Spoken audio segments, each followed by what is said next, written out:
चलती नदी में फूल कैसे बनते हैं? दोस्तों, अगर आप लोगों ने हमारी पिछली वीडियो देखी होगी तो आपको मालूम होगा कि चलती नदी में ब्रिज के पिलर को किस तरह बनाया जाता है। उसी वीडियो में कई सारे लोगों ने यह सवाल पूछा था कि अगर हम किसी नदी के ऊपर और ज्यादा पिलर नहीं बना सकते तो ब्रिज को सपोर्ट कैसे दिया जाएगा, और बिना ज्यादा पिलर के सपोर्ट के ब्रिज को कैसे बनाकर तैयार करेंगे। जो कि आप लोगों ने बहुत से ब्रिज देखे होंगे जो काफी दूर तक बिना पिलर के खड़े रहते हैं। क्या आपको उन्हें देखकर हैरानी नहीं होती और यह सवाल नहीं आता कि आखिर इन्हें कैसे इस तरह बिना पिलर के खड़ा किया गया है? अगर हाँ, तो मेरे वीडियो में अंत तक बने रहें। दोस्तों, ब्रिज 4 तरह के होते हैं, जिनमें एक होता है सस्पेंशन ब्रिज, और आज की वीडियो में हम इसी ब्रिज के बारे में बात करेंगे, जिसका मतलब होता है लटकना। और इस तरह के जो ब्रिज होते हैं ये केबल की मदद से लटकते रहते हैं। इसी वजह से इस तरह के ब्रिज को सस्पेंशन ब्रिज कहा जाता है।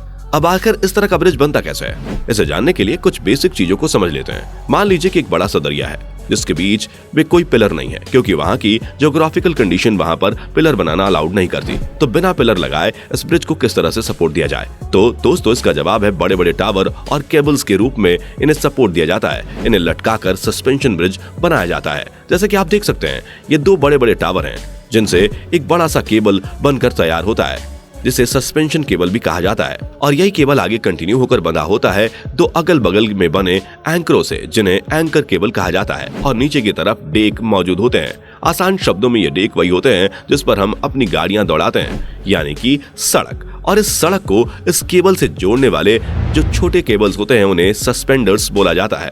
और सबसे ज्यादा टेंशन यानी कि दबाव इन्हीं पर बनता है। और जो दोनों बड़े टावर होते हैं उनके बीच की दूरी को स्पैन लेंथ कहा जाता है। ये 2 टावरों के बीच की दूरी होती है, जो जितनी ही ज्यादा होगी उतनी ही ज्यादा सपोर्ट की जरूरत होगी और उतने ही केबल मजबूत और ज्यादा लगेंगे। तो दोस्तों, पहले फाउंडेशन टावर बनाए जाते हैं जो जितने ऊपर होते हैं उससे ज्यादा नीचे होते हैं, और इन्हें बहुत ही गहराई तक ले जाया जाता है ताकि जो इनकी नींव है वो बहुत ही गहराई तक बनी होती है, ताकि ये ज्यादा से ज्यादा लोड झेलने के बावजूद भी मजबूती से खड़े रहे। अब सवाल ये आता है कि चलते हुए पानी में किस तरह से फाउंडेशन को बनाया जाता है।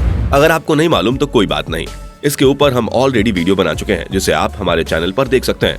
अब यहाँ पर मेन केबल्स, सस्पेंडर्स और डेक को पीसेस बाय पीसेस जोड़ा जाता है और सीक्वेंस के हिसाब से ब्रिज को कंप्लीट किया जाता है। और जब डेक यानी जिस पर हम गाड़ी चलाते हैं वो सड़क बनती है, तो इस बात का ध्यान रखा जाता है कि उसके जो भी पीस हैं वो ना ही ज्यादा छोटे हों और ना ही ज्यादा बड़े हों, क्योंकि इस तरह के जो भी ब्रिज होते हैं वो ना ही ज्यादा हार्ड होने चाहिए और ना ही ज्यादा फ्लेक्सिबल होने चाहिए, वरना बहुत ही बड़ी तबाही सामने आ सकती है। जिसका एक शानदार उदाहरण हम नैरो टैकोमा ब्रिज के रूप में देख सकते हैं, जो कुछ ज्यादा ही फ्लेक्सिबल था, जिस कारण तेज हवा की वजह से ब्रिज झूलने लगा और टूटकर बिखर गया। और इसी गलती से सीखकर डेक में परिवर्तन किए गए, जिसकी लंबाई, चौड़ाई और उसके स्ट्रक्चर को ध्यान में रखते हुए उसमें कई सारे अच्छे बदलाव किए गए, जिसके लिए इसे एरोडायनामिक बनाया गया ताकि कम से कम एयर रेजिस्टेंस हो सके और हवा ब्रिज के डेक को चीरते हुए आगे निकलती चली जाए, ताकि हवा के बहाव से ब्रिज को कोई नुकसान ना हो। तो दोस्तों, ब्रिज तो बन गया, लेकिन सवाल वहीं अटका रह गया कि आखिर कैसे यह केबल इतनी लंबी लेंथ वाले ब्रिज को सपोर्ट देते हैं और इसे बिना पिलर के थामे रखते हैं। क्योंकि अगर आपने अपनी इंजीनियरिंग लगाकर काफी लंबे स्पैन लेंथ वाले डेक बना लिए, लेकिन हमेशा की तरह ग्रेविटी अपना काम करेगी और एक vertical ground ward gravitational force लगाकर ग्रेविटी डेक को नीचे की तरफ खींचेगी। पर दोस्तों, डेक के ऊपर लगाए गए सस्पेंडर्स उल्टी दिशा में फोर्स लगाकर डेक को ऊपर की तरफ खींचने का काम करेंगे। ये जो फोर्स होगा ये मेन केबल की वजह से आता है, जो डायरेक्ट टावर की तरफ ट्रांसफर हो जाता है, और ये फोर्स टावर से वर्टिकली डाउनवर्ड चला जाता है इसकी फाउंडेशन में। इसलिए हमने आपको बताया था कि जो टावर होते हैं उसकी फाउंडेशन का मजबूत और गहराई तक होना बहुत जरूरी होता है, क्योंकि जब फोर्स लगता है तो वो फाउंडेशन पर ही चला जाता है। लेकिन कई बार फोर्स ज्यादा लगने की वजह से ये टावर नीचे की तरफ झुकने लगते हैं, जिसका ये सॉल्यूशन बताया गया है कि टावर से होते हुए मेन केबल को या तो एंकर में कनेक्ट कर दो या इस फोर्स को बैलेंस कर दो, या फिर सेम स्पैन लेंथ वाला डेक आगे की तरफ बनाते चले जाएं, ताकि ये एक दूसरे का फोर्स बैलेंस कर सके और टावर ना इधर की तरफ झुके और ना ही उधर की तरफ झुके। पर दोस्तों, अंत में सब कुछ बैलेंस करने के लिए एंकर लगाना ही पड़ेगा। ऐसे में आप अच्छे से समझ गए होंगे कि ये पूरे स्ट्रक्चर को किस तरह काम पर लगाया जाता है और कैसे ये सस्पेंशन ब्रिज बनकर तैयार होता है, जो बनता तो बहुत ही मुश्किलों के बाद है, लेकिन इसे बनाने के बाद कई सारी चीजें आसान हो जाती हैं, जिसकी वजह से हम लंबे लंबे ब्रिज बना सकते हैं और इन्हें बनाने में कम मटेरियल की जरूरत होती है, यानी कि लागत कम लगती है। पर मुश्किल ये है कि किसी सॉफ्ट फाउंडेशन पर ये नहीं बन सकते, क्योंकि टावर बनाने के लिए जो बेस होता है उसका हार्ड और मजबूत होना बहुत जरूरी होता है, क्योंकि मेन टावर के ऊपर बहुत ज्यादा कंप्रेसिव फोर्स लगता है।